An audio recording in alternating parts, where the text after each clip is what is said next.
Ok. Bonjour à tous. On est live, ça fonctionne. Un petit test. Yes. Êtes-vous prêts pour cette nouvelle émission? Virus mental, sommes-nous infectés? C'est bon, ça marche. Ok. Comment ça va, Maureen? Très bien, et toi? Faut que tu gardes le Pardon, micro oui. proche. En fait, tu dois me parler, mais en regardant en face. C'est normal, c'est naturel comme conversation, n'est-ce pas? Oui, tout à fait.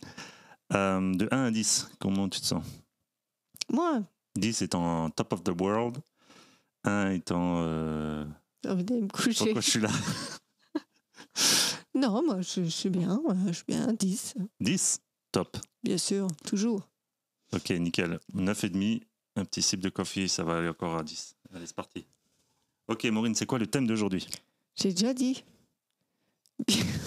Ça y est, aujourd'hui, ça va être... Virus mental, sommes-nous tous infectés? Merci. Merci de ta collaboration fructueuse. Mais je t'en prie. Ok, petit slide sur le titre. Qu'est-ce qu'on veut dire par là? Virus mental, sommes-nous infectés? Alors, on va pas parler de quoi que ce soit qui est lié avec la médecine physique Voilà. du corps. Hein. Petit disclaimer, ça n'a rien à voir avec la santé. On a dit mental, oui. C'est vraiment la santé mentale, ouais. Parce que, bon, je laisse tomber les cheveux, de toute façon, ça donne rien. Donc, ce sera vraiment à propos de... Oui, santé mentale. C'est un terme qui revient de plus en plus. Je le trouve assez relativement inapproprié dans le sens où ce serait plutôt... Santé mentale, ça fait un peu penser en mode, ouais, t'es dérangé, tu vois. Mais pour moi, c'est vraiment... c'est comme tu fais de la muscu pour le corps, tu fais de la muscu pour l'esprit, quoi. Et donc, c'est de ça qu'on va parler. Il a la caméra. Ok. Donc, les questions. Maureen, parle-nous-en un peu de quoi on va parler aujourd'hui.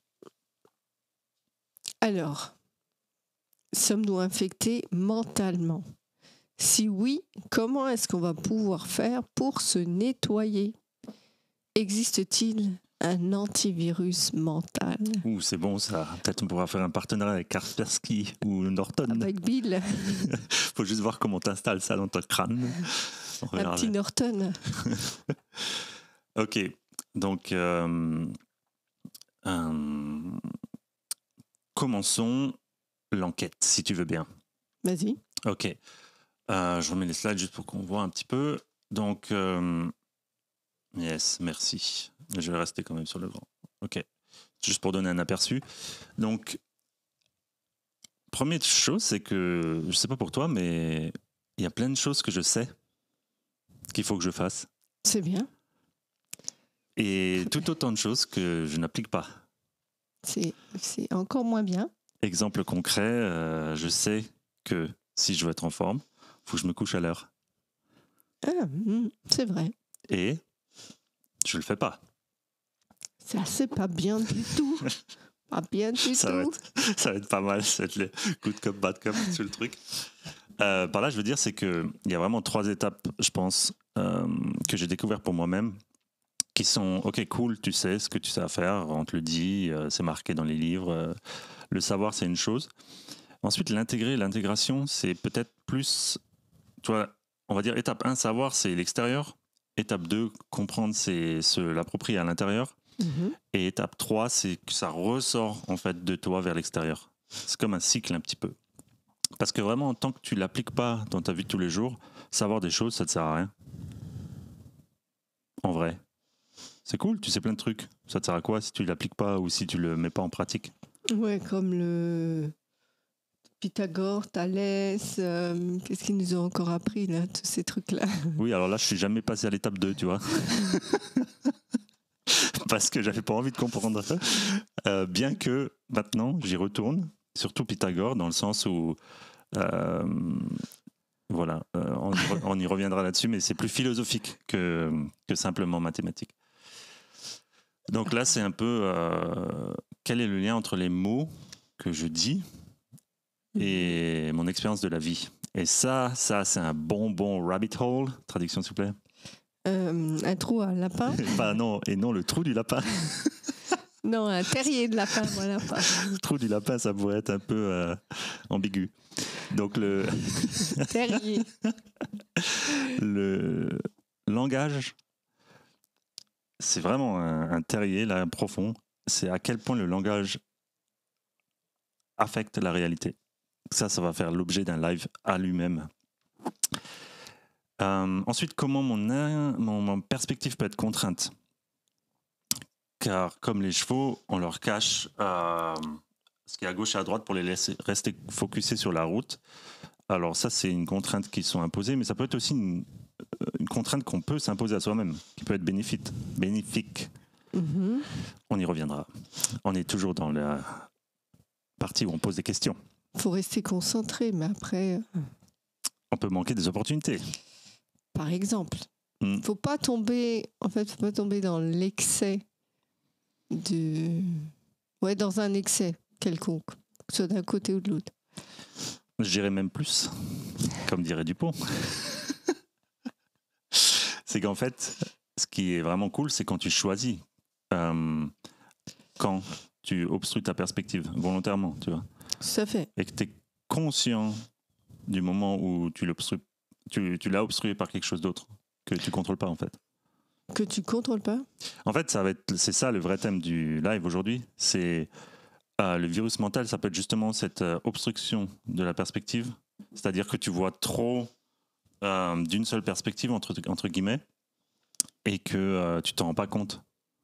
C'est que tu crois que c'est ta perspective la vérité, tu vois. Alors qu'en fait, première étape, c'est de s'en rendre compte. Du coup, tu peux ouvrir grand ta perspective et après. Vraiment l'équilibre, le recentrage, c'est ok, non, mais maintenant je choisis d'avoir cette perspective vraiment focus sur quel est mon chemin à moi, tout en ayant conscience de ce qui se passe autour, tu vois. Donc je le vois pas, mais je le sais, entre guillemets. C'est très différent de je le vois pas et tout ce que je vois pas, ça n'existe pas, comme notre ami Saint Thomas. Saint Reti. Ou Saint Stutzi, ça marche aussi. Ils s'appellent tous les deux Thomas. Ok. Enfant, peur de l'obscurité. Okay. Ouais, ça c'est pas mal. L'enquête d'aujourd'hui, c'est ok, les enfants ont peur du noir ou de l'obscurité, de l'inconnu ou de ce qu'ils ne connaissent pas. C'est la même chose. Mais l'adulte, lui, a peur de la connaissance, de la lumière et de prendre en compte ce qu'il sait dans la compréhension. Tu vois, il y a des choses qu'on sait qu'on veut juste pas en entendre parler parce que c'est trop dur à gérer pour nous. Pour moi, cette semaine, ça a été de regarder Sound of Freedom, donc un film qui parle de trafic d'humains tout simplement, hein, et spécifiquement de trafic d'enfants. C'est quelque chose qu'on sait qui existe entre guillemets et qu'on veut juste pas aller voir ce que c'est parce que ça fait partie de l'humanité et admettre que ça fait partie de nous, en quelque sorte, vu qu'on est l'humanité, c'est assez dur à gérer, quoi. C'est un peu ce que les alchimistes ils appellent l'œuvre noire, c'est-à-dire accepter toute notre noirceur dans potentiel, entre guillemets. Hein. Ça ne veut pas dire qu'il faut accepter d'être un gros bat, mais qu'en fait, potentiellement, l'humanité est capable de faire ça. D'ailleurs, ça se manifeste chez d'autres personnes et voici le résultat. En images illustrées, tu vois, avec des choses qui se passent peut-être même dans ton voisinage. Donc, Edward Snowden, même truc. Voilà, tout le monde s'en fout de ce mec. Ouais, c'est cool, mais en fait, on ne veut pas plus en savoir que ça. Oui, on sait qu'on est surveillé, mais c'est convenient. Ah oui. Tu vois, c'est quand même pratique, un téléphone, donc on ne veut pas trop creuser, quoi. Alors que le Nokia 3210, c'était tellement bien. Les fameux avec le serpent.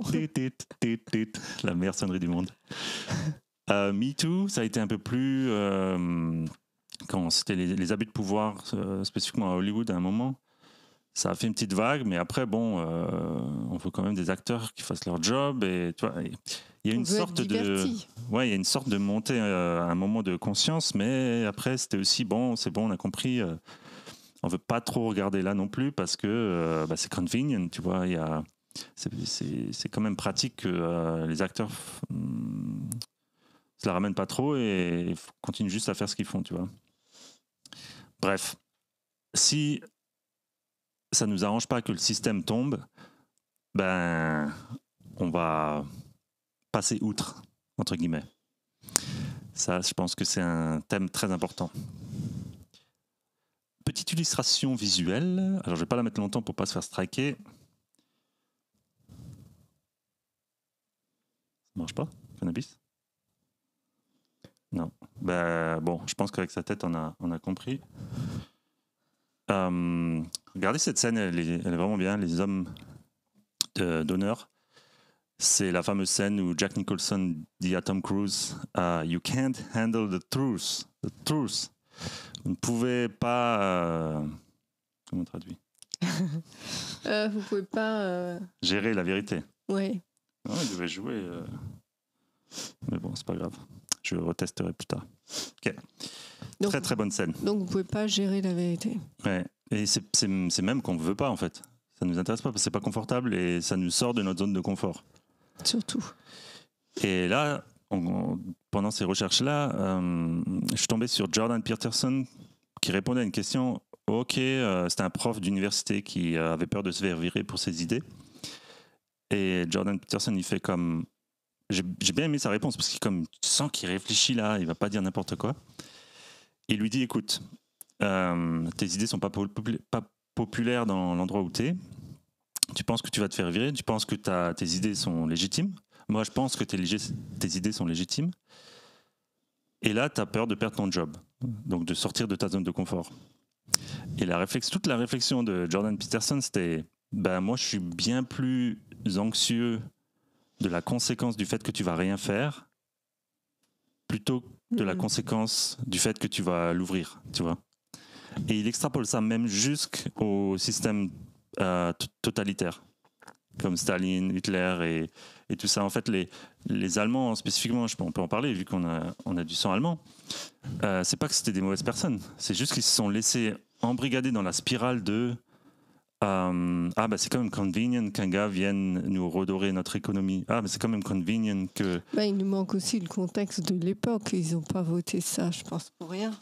Ouais, et puis maintenant, ce qui est bien, c'est que tu vois sur YouTube, il y a les fameuses traductions. En fait, c'est des gars qui ont pris le discours allemand de Hitler.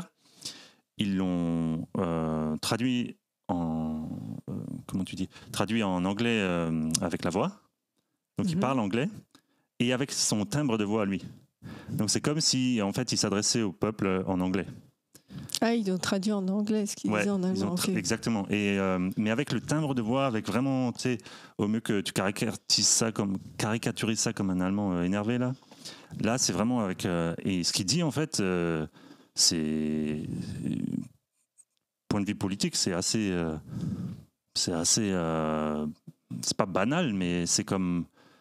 écoutez, moi je vais faire en sorte que ça aille bien pour vous, quoi. En gros, c'est ça, tu vois. C'est comme tous les politiques, c'est juste que il a dérapé, quoi. Sauf qu'il pointe du doigt toujours les mêmes, quoi. Et puis ça, c'est une stratégie vraiment vicieuse politique qui mène aux conséquences qu'on a vues. Donc, tout ça pour le point de vaut mieux qu'on mette notre nez dans la vérité tant qu'il est encore temps et qu'on n'ait pas peur de la lumière. Parce qu'on a beau se moquer des enfants qui ont peur du noir. Si nous-mêmes, on n'affronte pas notre propre vérité, ça sert à rien de se moquer des enfants. On doit plonger dans la noirceur pour revenir à la lumière. C'est beau. En parlant de noirceur, Maureen, parle-nous un peu de l'enfer, de qu'est-ce qui se passerait si on ne change pas, si on continue de ne pas voir qu'on a un virus mental, de ne pas prendre conscience de notre noirceur et de tout ce qui s'ensuit. Eh bien, on tombe dans ce qu'on pourrait appeler « je ne sais pas que je ne sais ce que je ne sais pas ».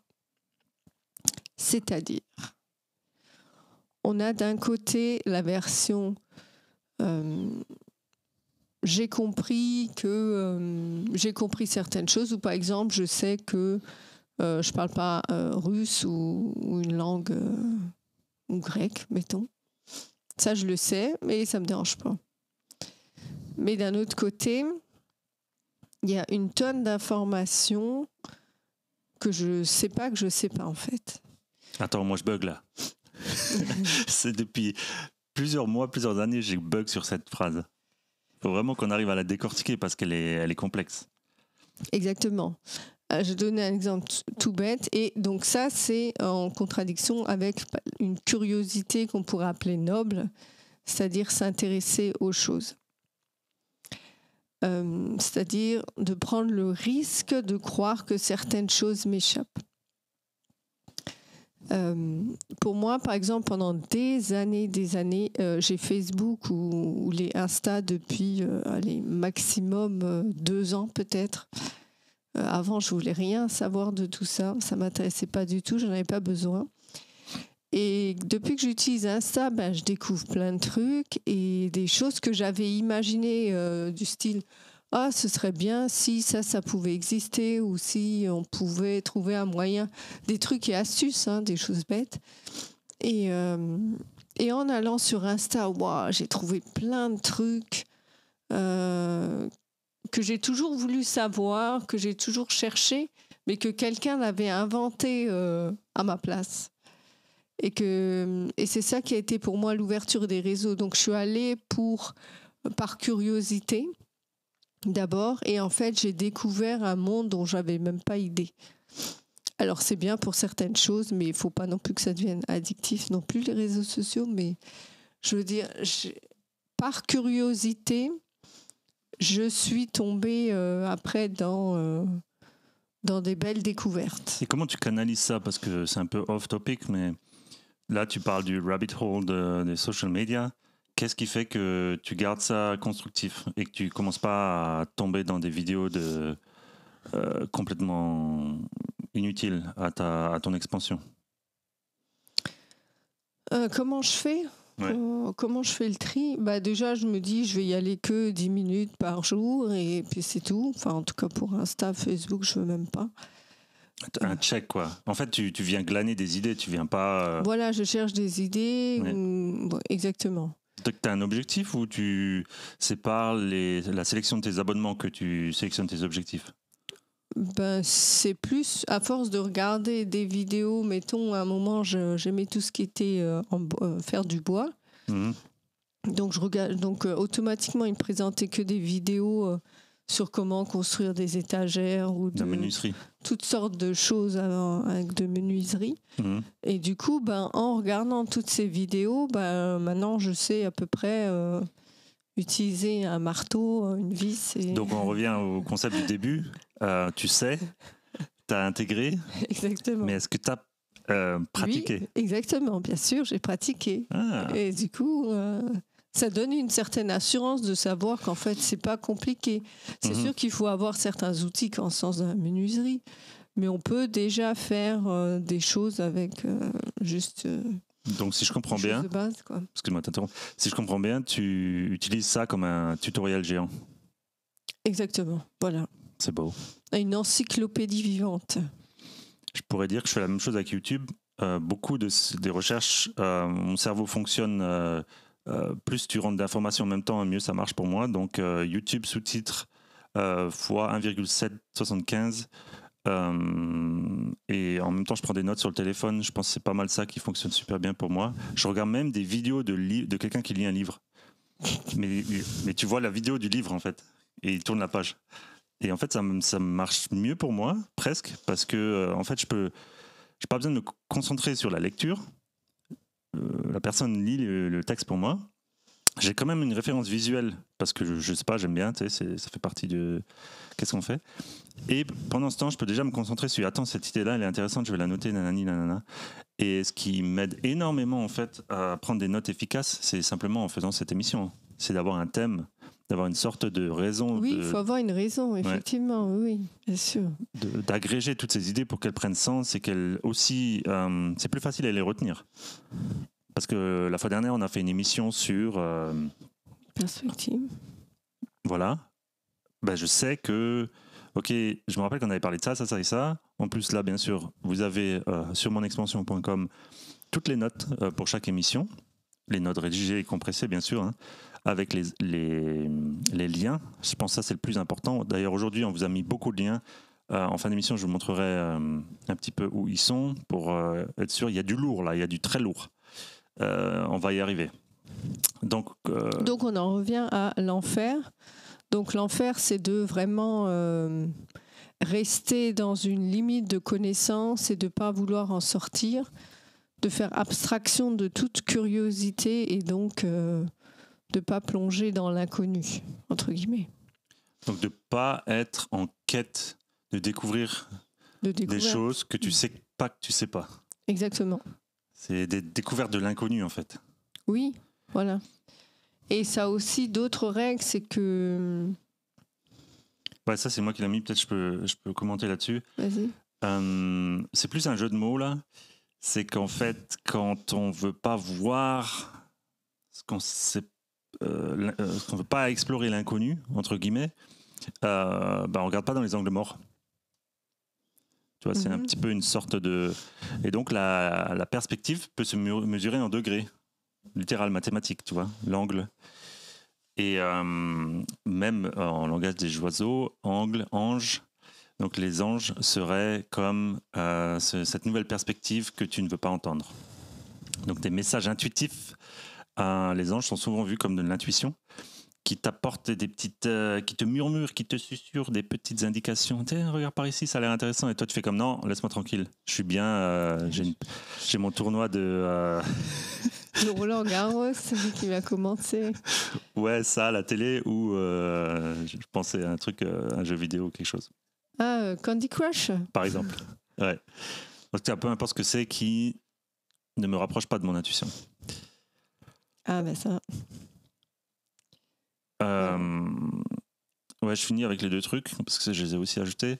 Tu joues à un jeu auquel tu connais pas les règles, ou, à contrario, tu joues avec des... Comment dire ?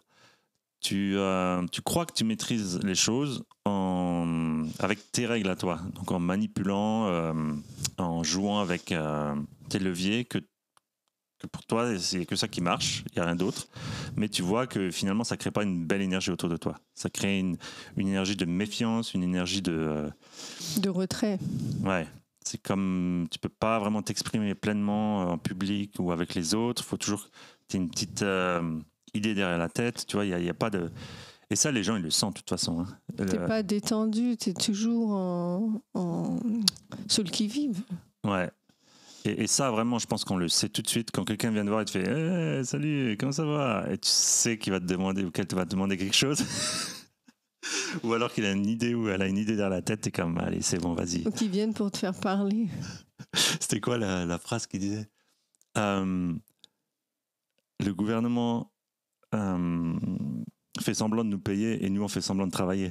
C'est un proverbe russe. Oula. J'ai bien aimé. Parce qu'au bout d'un moment, ça devient complètement absurde, en fait. C'est ça, c'est le problème de ce... Je crois connaître les règles, je maîtrise mon univers, tu vois. Mais en fait, c'est comme... Tout devient fake. Et le dernier, je pense celui-là, en tant que femme, c'est assez... Ouais, non, je retire. Ouais, s'il te plaît. Je sais pas, je me demande, parce que peut-être les... Non, les mecs, c'est juste ça se manifeste différemment. Les mecs, c'est... faut que je show off avec d'autres choses que...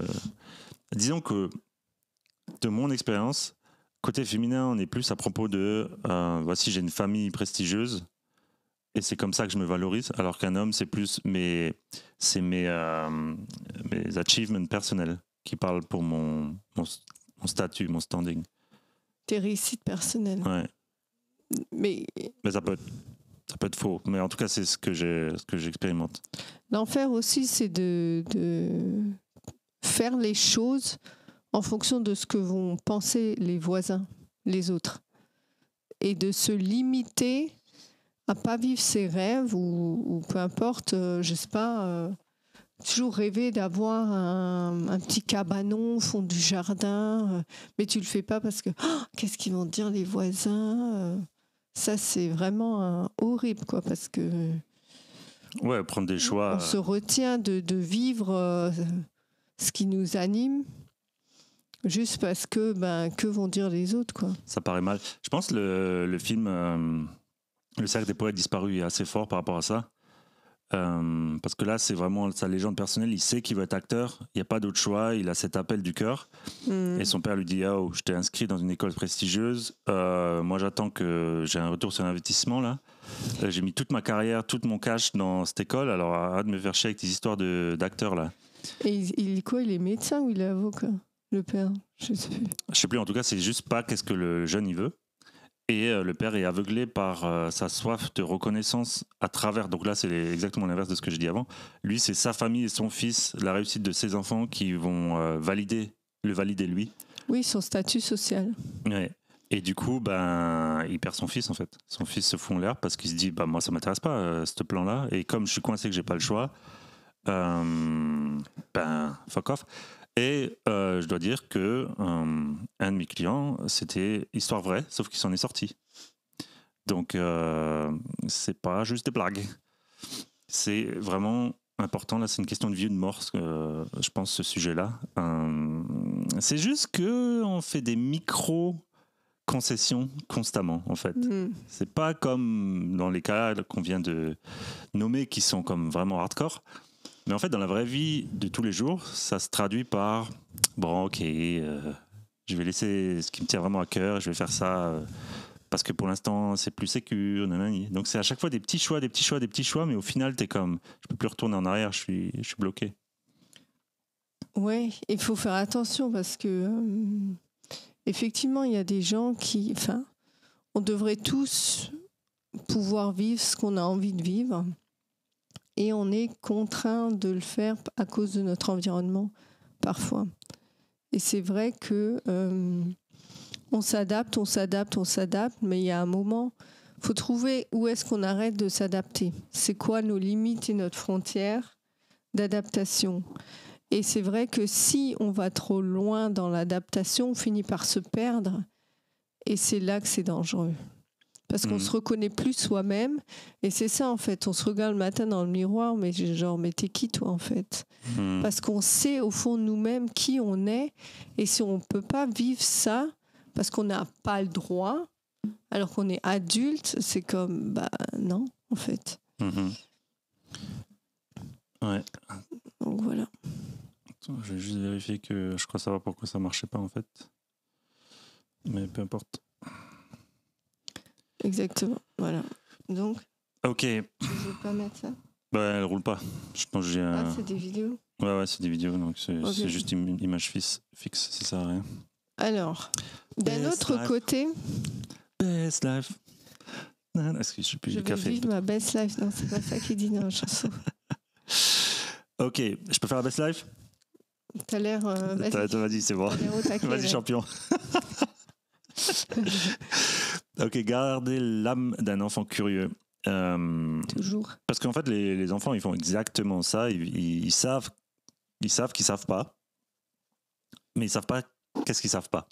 Donc, ils savent qu'il y a un inconnu quelque part, parce que intuitivement, les gens parlent de plein de trucs dont ils savent pas du tout ce que c'est.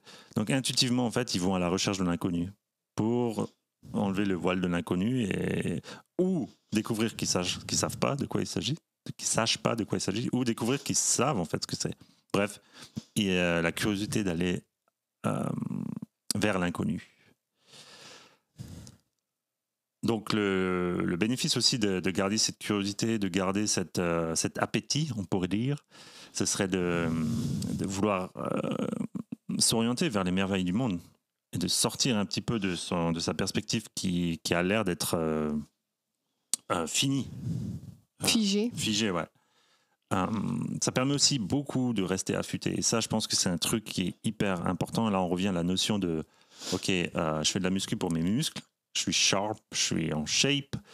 Par contre, ma condition mentale, c'est du coton, je suis complètement mou. J'ai entendu une bonne phrase dans un film avant-hier. C'est genre le gars, il était hyper baraque, musclé, le corps de rêve, il avait aucun cardio. Et là, la fille, elle lui dit, mais tu t'entraînes comme un influenceur ou juste pour avoir le beau, mais en fait, c'est vide derrière. Ouais, ça va de pair avec le bien-être mental ou le bien-être, c'est même trop léger, tu vois. Ce serait la force mentale. Yeah. Parce que la force mentale va permettre d'avoir la curiosité, de pouvoir répondre, d'être assertif dans les échanges, de pouvoir te tenir pour ce en quoi tu crois. Sinon, c'est comme, ouais, t'as raison. Là, j'ai vu The Rock Dwayne Johnson, The Rock, l'ancien catcheur. Donc c'était l'acteur, c'est genre l'acteur le plus populaire au monde, je crois. Ah bon, ok. Parce qu'il représente un archétype relativement Ça, c'est évident. clair. Évident. Simplement, le mec, il a rien à dire. Il est tellement en mode je vais faire plaisir à tout le monde. Je veux absolument pas blesser personne parce que je veux être la plus grande star au monde et que en fait, je crois que c'est le Joe Rogan podcast relativement mal noté. Puis voilà quoi. C'est oui. Il est impressionnant par sa discipline et son corps. Ouais, c'est-à-dire son physique. Mais bon, c'est sûr que là, à force d'être tellement polished, clean, sur tous les côtés, ben, finalement, il n'y a plus rien qui en ressort, il n'y a plus de caractère, quoi. Parce qu'il ne veut pas se le permettre, parce qu'il veut garder son statut. Il est trop lisse, en fait. Ouais, mais c'est pas, c'est manufacturé, c'est fait exprès, c'est parce qu'il ne veut pas blesser personne, parce qu'il veut rester absolument. Mais c'est ça, quand tu t'adresses à tout le monde, finalement, tu t'adresses à plus personne, parce que tu n'as plus de. T'as plus vraiment de. Ouais, c'est bien pour les films Disney, mais. Il a perdu son originalité, quoi. Ouais, son grit. Individualité, pardon. Ça. Après, moi, je le trouve cool dans les films, mais c'est vrai que. Bah après, on ne sait pas comment il est dans sa vie privée, donc c'est son image publique aussi. Ouais. Surtout que tu sais qu'il vient d'un. Il a vraiment grandi à la dure, quoi. C'est quelqu'un qui sait ce que c'est la vie, c'est pas genre.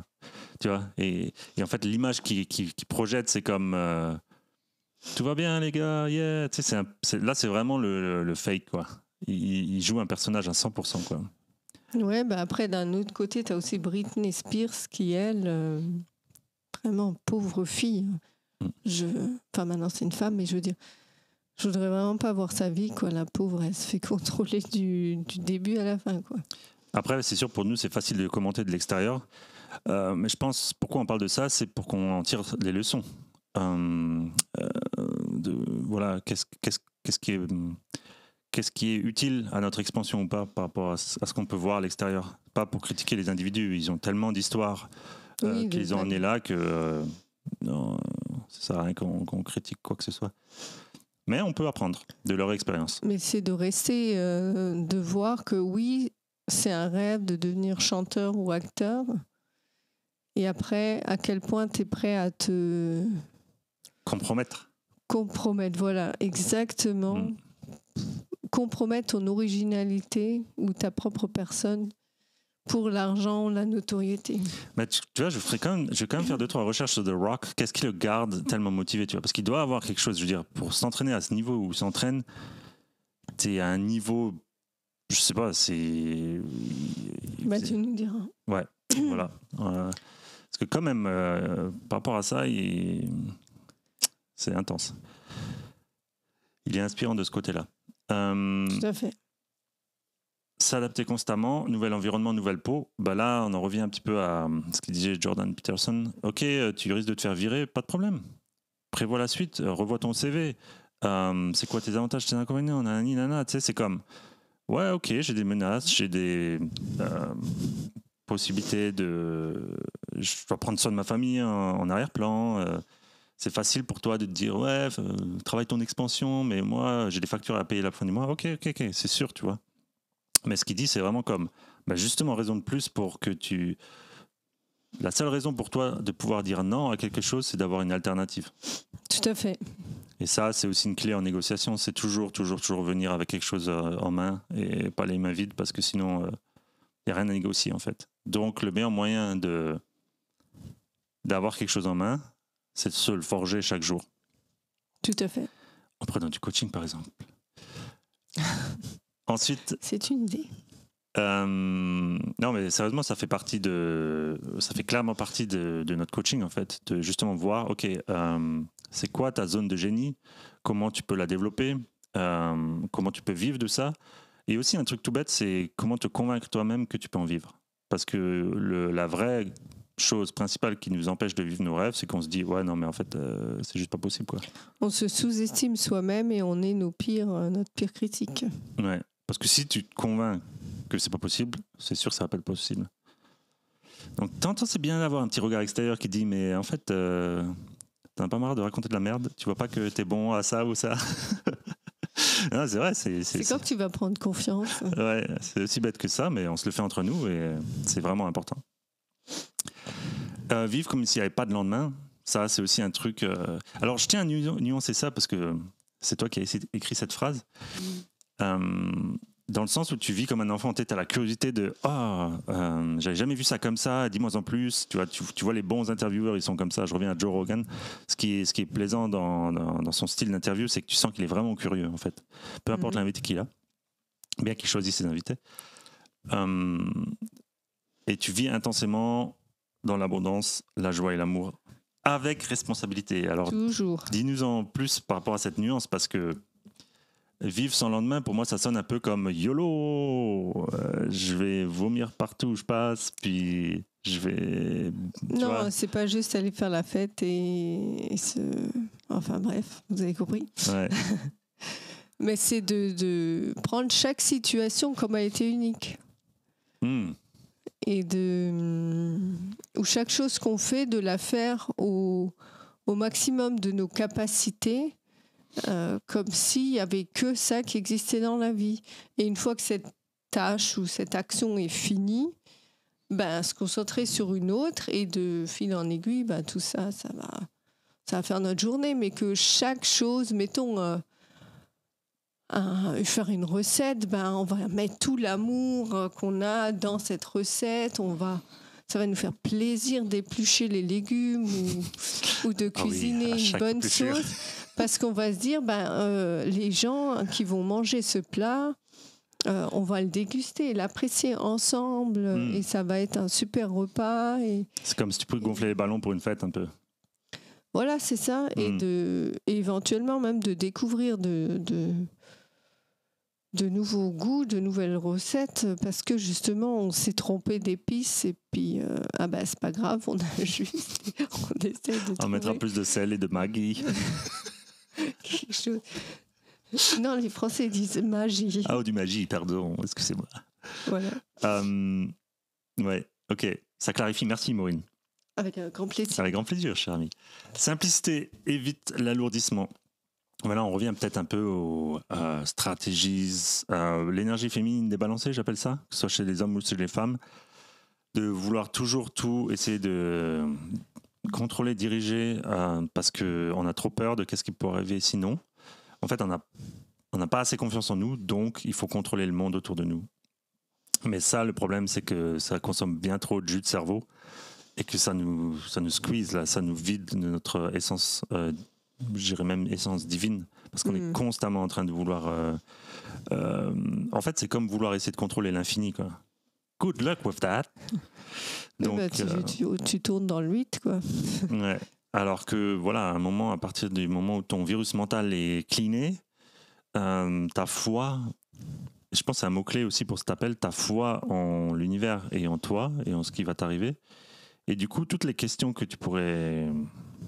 te tarauder avec et te dire purée, non, s'il arrive ça, stratégiser, tu vois, tout ce que tu fais en mode business, en fait, ce qui en mode business c'est valide, mais là tu le fais avec tout dans ta vie, ton cerveau il est pas fait pour ça, du coup ton système nerveux aussi, à un moment tu fumes, tu tombes malade. Ouais, à un moment faut que tu te divertisses même de ça, hein. C'est pour ça je pense que la weed c'est pas mal pour ça. Moi j'ai réussi sans ça. Sans la weed, comment t'as fait? C'est quoi ton secret, Maureen? C'est de prendre conscience et de se dire mais... Parce que toi, tu étais la championne de la roue d'hamster. Roue d'hamster au carré qui tourne en parallèle. Je pense que tu étais l'AI avant qu'il y ait l'AI. Ouais, de me rappeler de tout le temps. C'est de jamais vivre le moment présent. En 1983, le 12 septembre, oui, j'avais 1 an. Mais tu te rappelles que là, il y avait une pierre par terre à droite et que je me suis cogné le pied dedans et que toi, après, tu allais chercher... Waouh, mais qu'est-ce que quoi? Pourquoi t'enregistres ça? C'est le parfait exemple de ne pas vivre l'instant présent. Et Ouais, t'étais trop présente là, vas-y. Pas du tout. C'est comme la dactylo de la vie en temps réel. T'es comme l'autre qui prend les notes pendant le jury, ouais. Tu dis un truc, ça enregistre. Non, il y a un bouton pour pas que t'enregistres. Donc c'est quoi ton... C'est juste d'en prendre conscience, de voir l'ampleur et d'essayer à chaque fois qu'on arrive dans cette situation, de stopper et de penser à... De juste stop, cette pensée est inutile, ou c'est pas grave, de la noter à la limite quelque part et de l'oublier et de passer à autre chose, quoi. Parce que c'est pas quelque chose de pertinent à retenir. Il y avait quand même une raison qui faisait que tu voulais garder tout ça en mémoire. Oui, mais ça sert à rien en fait, de me rappeler toutes les dates de tout le temps. Mais si je me réfère au coaching, pour enlever un pattern qui ne fonctionne pas, il faut le remplacer par un pattern qui fonctionne. Oui, mais c'est au lieu de retenir les dates ou les trucs, c'est juste de rester dans le feeling des souvenirs et pas forcément de vouloir les mettre dans un tableau chronologique en fait. Oh, donc tu te réfères à un autre système de mémorisation qui est moins granulaire, mais qui est plus basé sur ok, j'essaye d'absorber la situation ou les détails importants, plus via ce que je ressens ou qu'est-ce que je pense est important de garder comme information, plutôt que de prendre le détail qui, lui, en fait, n'a pas vraiment de sens si tu le prends en mode granulaire. Ce serait un petit peu au mieux de écrire bêtement qu'est-ce que le prof il dit et de ne pas comprendre qu'est-ce qui est dit. Toi, c'est comme, ok, laisse-moi analyser en temps réel les temps forts ou les points clés de qu'est-ce qui se passe et de juste retenir ça, en fait. C'est comme un logiciel de prise de notes super performant qui laisse aller... Mais non, justement, non, c'est pas ça. C'est plus de vivre l'instant présent. Ouais. Et après, en se souvenant de ce moment-là, de garder que... De toute façon, on garde que les bons moments. De se rappeler, de se replonger. Mettons, je dis n'importe quoi. Quand on était au festival à Gand, ouais. On se rappelle que du moment où d'un coup, les 30 000 personnes autour de nous n'existaient plus et il n'y avait que nous. Ouais. Mais je ne pourrais pas redire la date du festival. Oui, on s'en fiche des détails. On s'en fiche en fait de ça. C'était juste, à ce moment-là, on était tellement bien. À Antwerp. Non, c'était à Gand. Ouais. On était tellement bien. Tu vois, je me rappelle pas. Un minimum. Ouais. Non, mais on était tellement bien à ce festival. Moi, c'était le festival que j'ai préféré. Parce que... ouais. J'espère. Petit contexte, salle, chill, festival, je sais pas combien de milliers de personnes. Oui, mais c'était à l'intérieur, je pense. C'est peut-être ça qui, du coup, j'avais pas froid et du coup, c'était mieux. Petit détail important. Donc, en gros, si je reviens à ce que tu dis, c'est d'avoir confiance en toi en te disant que c'est pas nécessaire d'avoir tous les détails. Par contre, d'avoir confiance en toi en te disant, bon, ok, ça, c'est quelque chose que j'ai vraiment été présente à. Et donc, comme j'ai accordé un niveau d'importance, j'ai élevé mon niveau de conscience à ce moment-là, je sais qu'il va demeurer dans mon esprit, en fait. Mmh. Est-ce que tu as compensé aussi avec des outils, du coup, d'autres prises de notes? Est-ce que tu as changé ta manière de travailler pour que ce soit plus pragmatique aussi? Oui, forcément. Donc maintenant, j'essaye de me vider au maximum. Au lieu de retenir ma liste de courses dans la tête, de simplement noter au fur et à mesure les choses comme elles viennent pour justement libérer de l'espace mental. Moi, ça a été Get Things Done, GTD.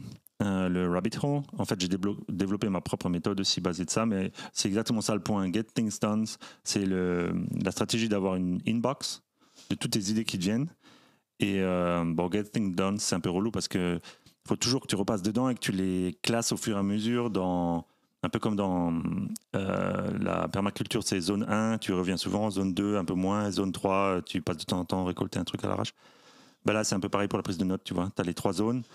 Le truc, c'est que ça met beaucoup de temps d'organiser tes notes constamment. Donc, c'est pour ça que je trouve le fait d'avoir un projet qui te demande de faire des recherches, c'est encore mieux parce que tu as du contexte et justement, ça élève ton niveau de conscience. Tout à fait, c'est basé sur un objectif précis et c'est ça qui nous fait avancer dans la vie. Parce que si on avance à tatillon, oui, mettons, je veux aller à Rome, ben oui, tous les chemins mènent à Rome, mais il y a tellement de chemins différents que je pourrais me perdre en route, prendre tellement de détours, de longs coursis que... Ouais, et que finalement, j'ai plus envie d'aller à Rome parce que... On n'est pas bien là, bizarre. Voilà quoi, donc non, c'est juste d'aller à Rome et puis une fois qu'on est à Rome, d'apprécier le chemin pour aller à Rome, prendre le chemin le plus court. Et une fois qu'on est à Rome, ben là, se dire ok, maintenant où est-ce que je veux aller d'autre? Ce qu'on pourrait synthétiser ça, c'est de peut-être c'est aussi l'idée du storytelling, quoi. C'est que on essaie de faire connecter entre eux des idées pour que ça fasse une histoire. Batterie faible. Ça veut dire continue. Suivant. Alors, est-ce que tu veux nous parler de ah oui, l'exemple. Non, ça c'est ton truc, ça. C'est ça. L'exemple, bah, c'est exactement ce dont je parlais la dernière fois, enfin tout à l'heure. C'était de prendre la vie comme une recette de cuisine et que on peut expérimenter de nouvelles choses chaque jour par notre curiosité. Et par exemple, moi, j'adore manger le poulet au beurre en recette indienne. Et quand je l'ai faite moi-même, ben, je me suis dit... ah oui, en fait, c'est simple à faire, mais enfin, c'est long.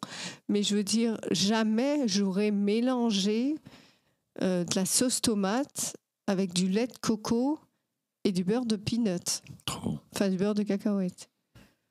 C'est trop bon, mais jamais j'aurais pensé mélanger ces trois ingrédients et que ça donne quelque chose, en fait. Parce que le beurre de peanut... ben voilà, j'aurais jamais mis ça avec du lait de coco ou même de la sauce tomate. Donc tu savais pas que tu savais pas. Exactement, je savais pas que je savais pas et j'ai testé ça et franchement délicieux, j'adore. Et maintenant j'en fais tout le temps. C'est pas la seule.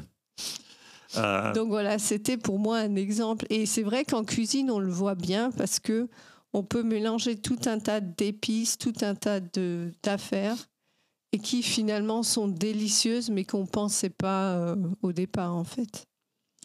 L'exemple suivant, je pense qu'il peut parler aussi pas mal. C'est toi qui l'as mis. Ah oui, c'était... donc, si on reprend le côté figé dont on a parlé tout à l'heure, bah, c'est justement voir tout à travers l'œil d'un enfant. On l'a vu dans le film Lego Movie, où l'enfant, il se fait gronder par son père parce qu'il a déplacé 2-3 affaires sur la table de Lego, on le voit.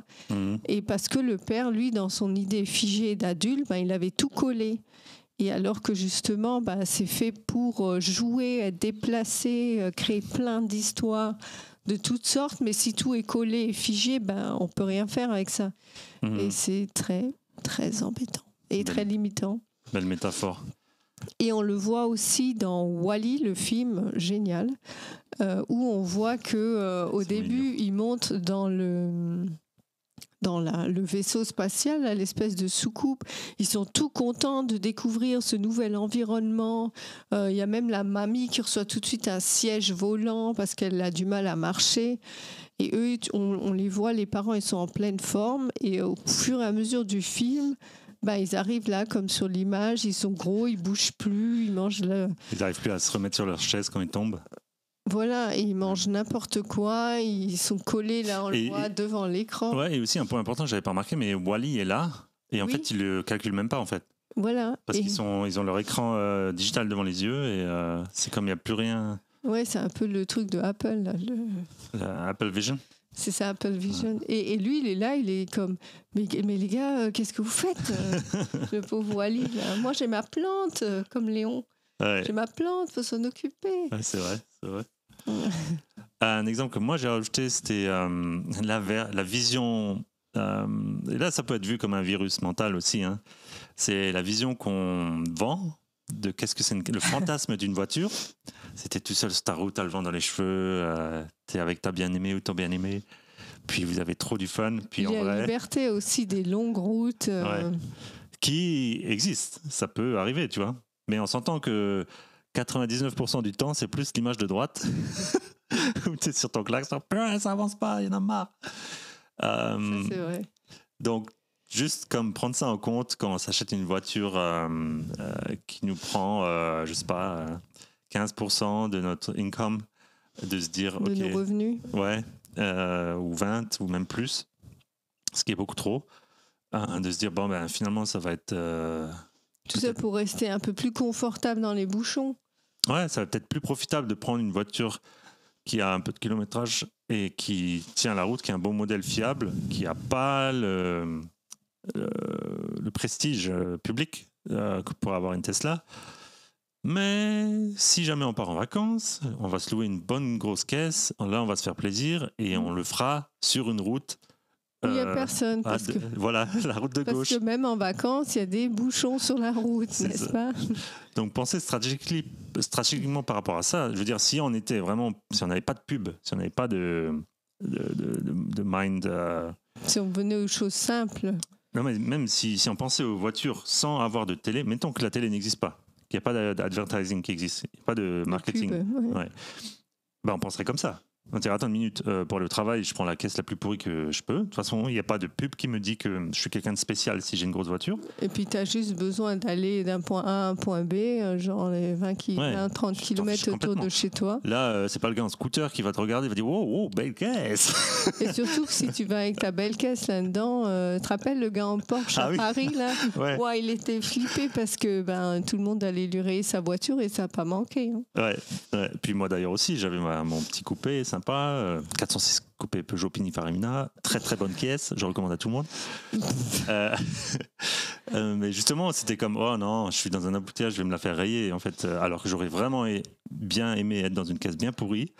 Ou alors être sur l'autre photo avec la voiture. Ouais, voilà, dans la photo. Après, on apprenait, on faisait vivre ce fantasme en allant notamment à Berlin, des choses comme ça. C'était pas le Grand Canyon, mais c'était quand même cool. Donc, le point ici, c'est de vraiment voir que il y a ce qu'on fantasme sur par rapport au marketing et au virus mental qu'on nous implémente dans la tête, qui est comme l'image de gauche, en fait, ça va être la raison de pourquoi vous achetez la voiture, alors que dans les faits, c'est l'image de droite qui est 99% du temps. Donc, juste faire l'effort mental par rapport à ça. Nous, on a acheté une voiture à 10 000 €. Elle est nickel. Bon, c'est sûr qu'elle vieillit. Mais voilà, on change les pièces au fur et à mesure. Moi, j'en suis absolument satisfait. Et quand ce sera le temps venu, on va se louer une bonne grosse caisse qui, elle, sera prestigieuse et luxueuse. Et on va se faire plaisir sur des grandes routes où on pourra vraiment utiliser le moteur. Et, oui, parce que de toute façon, là, on est limité. Ouais. Moi, ma Touran, je l'adore pour ça. Elle est modulaire. On ira sous une Lambo pour aller faire les autoroutes allemandes. Même, je ne me l'aurais pas une Lambo, tu vois. J'ai ça pour céder. Ah oui. Bref, le point, c'est virus mental peut-être nous empêche d'avoir du plaisir au final. Parce qu'on achète un fantasme qui ne se réalise pas et donc on se déçoit en le sachant en plus. Ce qui revient un peu au début, on se moque des enfants qui ont peur du noir, mais on ne veut pas voir un peu qu'on se ment à nous-mêmes de temps en temps. Ok, c'est bien gentil tout ça. Maintenant, Maureen, allons un petit peu du côté des nouvelles perspectives et des solutions. Voilà le programme. Je vais passer un peu plus vite parce qu'on est déjà à 53 minutes. Ok, donc ça c'est ton idée, le terrain de jeu géant. Tu veux nous en parler un peu plus ? De prendre la vie comme si c'était un terrain de jeu géant parce qu'il y a plein de choses à faire partout, tout le temps. Voilà, merci. Merci, au revoir, ça fait plaisir. Tu aurais pu le dire tout de suite. Slide 1. Ouais, très bon. Mais c'est vrai, c'est comme à partir du moment où tu vois la vie comme ça, c'est tellement plus le fun, quoi. C'est ça, c'est comme on n'est pas obligé. Donc je reviens aux recettes de cuisine parce que je cuisine souvent. C'est juste de pas forcément être figé dans une recette, mais de des fois tester avec d'autres épices et ça peut être tout aussi bon. Voilà. Par rapport à ça, j'ai voulu creuser un peu plus en profondeur dans les racines mêmes de qu'est-ce qui fait que on est balancé, équilibré. Et est-ce que les anciens, parce que quand même, ça fait de nombreuses générations qu'on est sur Terre, ça se peut pas on soit les plus intelligents. Dans ma tête, c'est pas possible. Je crois même que des fois on régresse. Donc, aller chercher un peu dans le passé, dans les savoirs anciens. Il y a un livre qui s'appelle le Kybalion, qui a été édité en 1906, si je ne me trompe pas, qui est une sorte de recueil de principes. Et les principes, c'est quelque chose que je recherche de plus en plus parce que c'est systémique. C'est comme la manière dont pousse une plante, le cycle de la météo. C'est des principes immuables. Et c'est beaucoup plus pertinent et puissant que des lois. Bien que ça veut dire un peu la même chose, mais je trouve que le terme loi, ça réfère plus à quelque chose qui a été élaboré par l'humanité. Par l'homme. Par l'homme, ouais. Bon, je dis l'humanité pour être gender. Oh là là. Oui, ok, si tu veux. L'homme avec un grand H, voilà, ou la femme avec ça. un grand H. La femme avec un grand H, c'est pas mal ça. La femme. Donc, il y a ça. Et pour les gens qui s'y connaissent en finance, Ray Dalio est un économiste qui est très, très fameux. J'adore cette traduction littéraire. Très connu et très successful. Je crois que c'est Bridgewaterhouse, la compagnie c'est un endroit où tu mets ton argent dans des portefeuilles d'actions. Et en fait, en gros, le mec, il accepte presque plus personne, tellement ça marche son truc. Et pour être sûr en fait d'investir au bon endroit, il se base sur les cycles et sur les principes immuables. Il le met en avant, il est transparent par rapport à ça. Pour lui, il n'y a pas d'autre moyen de vraiment savoir ce que tu fais que de comprendre les cycles. Alors là, c'est d'étendre un peu cette manière de penser à tout, à l'univers en fait. Si on veut comprendre qui on est, comment on fonctionne, comment on gagne au jeu de la vie, entre guillemets, bah, c'est comprendre les cycles dans lesquels... c'est quoi les principes de base qui font qu'on gagne ou qu'on perd. Et en fait, il y a un exemple très précis là, parce que c'est un peu vague ce qu'on dit là. Moi, j'avais toujours la préconception mentale, j'étais convaincu personnellement, donc si je suis convaincu, c'est que ça va arriver pour moi, qu'à partir du moment où il y a un truc cool qui m'arrive, forcément, je vais avoir le contre-coup. Parce que yin et yang, équilibre, machin truc et tout. Ce que dit le Kybalion, c'est oui, c'est vrai. C'est le principe de cycle, si je ne me trompe pas. En tout cas, il y en a 7. Un des principes, c'est ça. C'est que ça vient et ça part constamment. C'est vraiment ça. Et il rajoute que quand tu as conscience de ce principe-là, si tu utilises les autres principes qui sont autour, principe numéro 1 notamment qui est que tout est mental, construction mentale, eh bien tu peux hacker ce cycle du va-et-vient. Mm-hmm. C'est-à-dire quand tu es au top, tu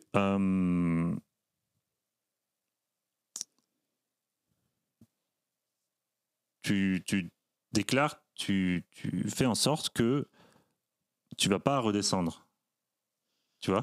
Mm-hmm. Tu choisis mentalement que oui, effectivement, c'est une bonne période et j'ai pas besoin de suivre le cycle, je me place là. Donc j'ai trouvé ça vraiment cool. Et c'est un livre de 1906 qui vient sûrement d'enseignements qui sont bien, bien antérieurs à ça. Donc voilà, c'est pas mal. Et je pense que tout est basé là-dessus aussi, toutes les choses, les livres modernes, les enseignements modernes. Donc pourquoi pas retourner au code source pour faire sa propre église, comme on dit. Exactement. Foi versus mental. Alors là, ça contredit un petit peu ce que je viens de dire, mais en gros...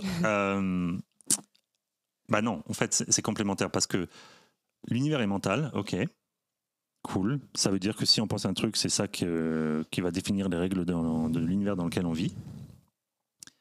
Qu'est-ce qui peut hacker ça à une puissance, à une force monumentale ? Bah, je pense que c'est la foi. Dans le sens où si on est convaincu par quelque chose, et la manière de se convaincre la plus forte, je pense c'est par l'expérience. Mm-hmm. Parce que si tu as une intuition, si tu as quelque chose que tu as vécu, qui te parle, et par lequel tu es convaincu, c'est difficile de dire... De te faire croire le contraire. Ouais. Et quand on parle de foi, on ne parle pas de foi religieuse, mais de foi en soi. Ouais, c'est ça. Faudrait trouver un autre mot que foi, parce que foi, ça fait un peu foi en Jésus, qui est juste une fois possible. Mais c'est en fait la conviction profonde, on pourrait dire ça. Oui, c'est ça, c'est croire en soi, conviction. Et donc là, justement, à propos, petite pub pour la famille. Un livre. Donc là, c'est sur un thème très particulier qui est à propos de la foi chrétienne. Mais je trouvais que c'était intéressant parce qu'en fait, son processus à Fabrice, donc mon beau-frère, c'était de, par des témoignages, expliquer qu'est-ce qu'on a dit comme terme au mieux de foi? Conviction. La conviction profonde. Donc je trouve que c'est un exercice assez intéressant. Et il y a des exemples cocasses. Donc ensuite, ça c'est toi, les oignons, dis-moi de quoi tu voulais parler. C'est quoi ces oignons-là? Donc c'est la mission. Donc c'était, on avait dit, donc comment de se débarrasser de ces virus mentaux. Donc c'est comme si c'était notre vie était un oignon et qu'on devait par couche à chaque fois doucement enlever une couche après l'autre. Et c'est ce que je disais tout à l'heure justement, c'était de s'observer. De s'arrêter, de s'observer, de prendre conscience que, ok, là, on est dans un cycle qui ne fonctionne pas. Donc, on stoppe la pensée, on arrête et on pense tout de suite à quelque chose de plus concret où on revient sur notre focus du moment. Et on ne laisse pas nos pensées se balader et faire n'importe quoi sur des trucs qui ne servent à rien. Okay, ouais. Donc être présent, donc c'est ce que je disais. Donc on revient, ok, je suis en train de faire une recette, je reviens là et on s'en fiche que machin a dit que ou ce qu'on a fait hier ou que. Donc là on revient aux œillères volontaires. Voilà. C'est-à-dire tu te laisses pas distraire. Tout à fait. Mais c'est toi qui l'as choisi. Voilà. Oui, et il y a un livre qui illustre très bien ça, c'est justement L'éloge de la lenteur, où on s'arrête, on s'observe, on prend le temps d'analyser et on met une nouvelle structure en place, quoi. Ouais, je pense même ça se traduit aussi chez certaines personnes par prendre le temps de penser. J'avais fait le masterclass c'est quoi son nom? Le gars qui dirige Disney. J'ai oublié son nom. Et lui, en fait, il se lève tous les matins tôt, très tôt, 5 heures, pour pouvoir avoir le temps de penser. Oui, bah c'est aussi le meilleur moment parce que justement, comme on n'a pas encore commencé, on n'a pas tout cet afflux de pensées qui nous viennent. Donc, c'est le meilleur moment pour méditer, se poser, penser à sa journée, peut-être la visualiser d'avance, je ne sais pas. Mais d'avoir le calme intérieur, en tout cas. Et c'est ça qui est fondamental parce qu'on fait juste penser passer d'une distraction à l'autre. Il n'y a aucun moment où on s'arrête et on se dit non mais attends, pourquoi est-ce que j'agis comme ça? Y aurait-il pas un autre moyen d'agir dans telle et telle situation, surtout si c'est une situation qui nous énerve et qui est récurrente? Ouais, donc c'est une manière de faire le tri et de connecter les points ensemble. Sinon, tu as juste des idées disparates qui t'amènent pas vraiment quelque part de pertinent, quoi. Voilà, et c'est justement là où on vient à avoir une bonne hygiène de vie, donc bien manger, bien dormir, être en mouvement, éventuellement méditer, mais c'est pas forcément méditer les jambes croisées et les deux doigts comme ça, à l'indienne, quoi, mais c'est de juste se poser et d'essayer de penser à rien. Moi, ça marche pas de façon de me poser, de méditer comme un soufi, là. C'est plus justement me lever à 5 heures, comme je fais en ce moment, et de commencer à faire les recherches. Parce qu'en fait, je regarde une vidéo, je l'intègre, je suis comme, attends une minute là. Et effectivement, le matin, ça marche mieux parce que c'est comme si tu n'avais pas... Ton cerveau est encore vide. Ouais, et tout le monde dort, donc tout le bois. L'espace mental est relativement... c'est un peu comme quand les artistes de Vancouver se réveillent et d'un coup le réseau il ralentit là. Bah là il n'y a personne sur le réseau donc tout va bien. Exactement. Et il y a une autre légende que j'adore, c'est la légende amérindienne des deux loups, le loup blanc et le loup noir. où le petit garçon, il demande, je ne me rappelle plus exactement qu'est-ce qu'il demande, mais en gros, son grand-père lui dit, c'est le loup que tu nourris, en fait. Est-ce que tu nourris la peur, donc le loup noir, ta part d'ombre, ou est-ce que tu nourris le loup blanc qui est ta part de lumière? Est-ce que tu vis dans la peur ou l'amour? Est-ce que tu vis dans...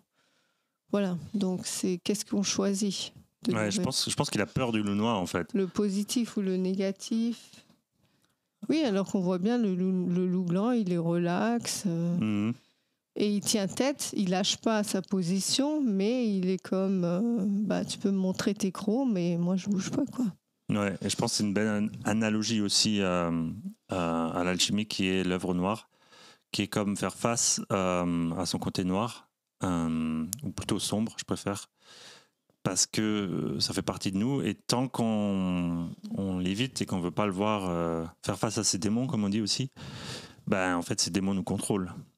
Démons dans le sens mettre le monde à l'envers, monde, démon, monde. Et on le voit dans le regard du loup noir. Ouais, il est un petit peu perfide. Exactement. J'aime bien ce petit loup. Ok. Moi, je voulais aussi ajouter la différence entre commenter et passer à l'action. C'est-à-dire, c'est vraiment facile, et c'est pour ça qu'il y a beaucoup de youtubeurs et de vidéos que je regarde plus, qui sont que du commentaire, qui sont que à propos de regardez ça, ça, et ça m'intéresse pas vraiment, parce que il n'y a pas de choses à prendre pour moi. C'est comme t'as pas eu l'expérience, tu commandes quelqu'un qui se met à risque, et tu commandes en disant ah ouais, mais il aurait dû faire ci ou elle aurait dû faire ça. Ça n'a aucune valeur, c'est zéro, quoi. Dans le sens où fais l'expérience, passe à travers le feu, et viens nous dire qu'est-ce que ça a été pour toi. Ça, là, je suis prêt à l'entendre. Là, je t'écoute. Là, il n'y a pas de problème, tu vois. Et c'est le genre de contenu que je regarde, ça, ce dont je m'inspire. Là, un qui m'a marqué ce matin, c'est le discours de Denzel Washington. Tu sens dans tout ce qu'il dit, en fait, il fait un discours de clôture, de remise des diplômes, là. Je vais mettre le lien, d'ailleurs, sur le site. C'est traduit en français. Tu sens qu'il est passé au travers, là. C'est pas des conseils qu'il a lu dans les livres, là. C'est l'expérience profonde.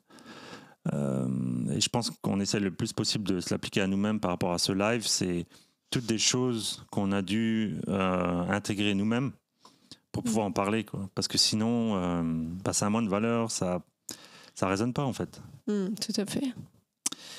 Et au niveau plus pragmatique, comparer la clé de Saint-Germain aux clés de Saint-Pierre. Donc là, ça va peut-être un autre live qui m'intéresse beaucoup. En fait, c'est aussi le virus mental de tout ce qui est religiosité. Je fais pas de différence, j'ai pas de préférence. C'est sûr que moi, j'étais plus affecté par la religion catholique, que j'ai vite rejeté parce que ça faisait aucun sens pour moi. Et je parle bien de religiosité et non de foi ou de tout ce qu'il y a de divin dans ça. La clé de Saint-Germain. Donc Saint-Germain a été reconnu comme quelqu'un de extrêmement, on pourrait dire un maître ascensionné, un gars qui avait maîtrisé toutes ces facettes de lui-même et qui arrivait à transmettre. C'est une légende vivante, genre. Et Saint-Pierre, c'est un peu l'inverse, c'est qu'il tient les clés de la connaissance et de la connexion au divin. C'est un peu lui qui est le bouncer du paradis, là. C'est comme toi tu passes pas. Et ça fonctionne pas pour moi, parce qu'il n'y a pas besoin d'intermédiaire. Et son équivalent, en fait, existait déjà chez les Romains, c'était Janus.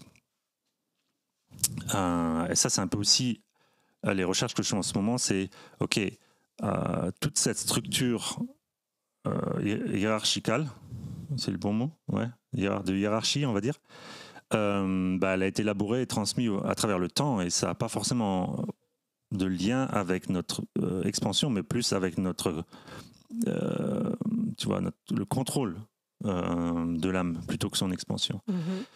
Donc, stay tuned. Émission à venir à ce sujet. Alors, on conclut par... Je te laisse lire la phrase. Ouais, je pense qu'elle conclut bien ce live. Développez vos talents naturels. Asseyez-vous devant les faits comme un petit enfant. et soyez prêts à renoncer à toute notion préconçue. Laissez-vous humblement guider dans n'importe quel abysse et partout où la nature vous mène, car autrement, vous n'apprendrez rien. Thomas Henry Huxley. Merci Thomas. On revient à Saint Thomas du début. La loupe est bouclée. Mo, tu veux rajouter quelque chose? Non, c'est bon. C'est bon, laisse-moi, je vais aller prendre mon petit-déj. Non, pas du tout. Et moi, je vais rajouter rapidement que... ah ouais, mais là, on est trop loin. Bon, bref. Sur le site monexpansion.com, vous pouvez bénéficier, si vous le voulez, d'un appel de découverte. Ce qui veut dire que si jamais vous avez des objectifs professionnels et personnels et que vous voulez mettre ça en action, en mouvement, avec des résultats mesurables, on peut être vos partenaires pour ça, autant avec l'énergie masculine que féminine. C'est ça le but aussi, c'est que ce soit balancé. Donc n'hésitez pas si vous êtes sérieux à ce sujet-là. Oui, parce que nous, c'est important que ce soit vraiment un engagement profond. Sinon, ça ne nous intéresse pas non plus. Voilà. Voilà, donc on vous souhaite une belle fin de semaine à tous. Et un bon nettoyage de votre virus mental. Exactement. À bientôt. À bientôt, bye bye. Bye bye. Alors, attends.